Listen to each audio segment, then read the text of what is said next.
Voilà une auteure discrète, mais qui doucement se fait un nom. Dominique Barbéris a publié son premier roman en 1996 et au fil de ses livres, elle tisse ce que l'on peut appeler une œuvre.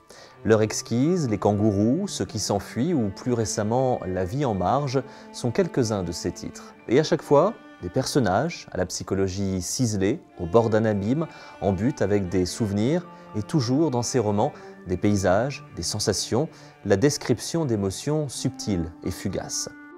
Voilà le travail d'écriture de Dominique Barbéris, un travail qui est une passion, et une passion qu'elle sait partager en donnant des cours à la Sorbonne et en animant des ateliers d'écriture. Avec ce nouveau titre, L'année de l'éducation sentimentale, nous rencontrons trois femmes d'aujourd'hui, Muriel, Anne, Florence.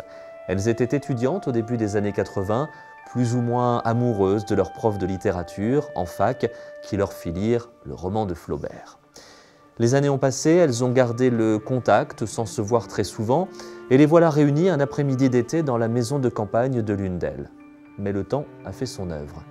Passé la joie des retrouvailles, qu'ont-elles à se dire? Iront-elles au-delà de propos banals et futiles?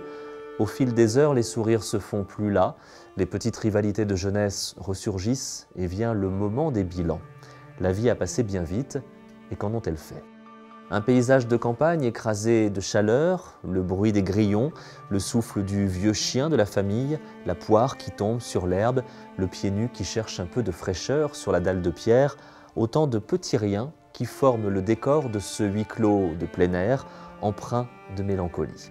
Nos trois femmes, qui se veulent, qui se disent amies, se perdent dans leurs souvenirs et se perdent dans leur solitude.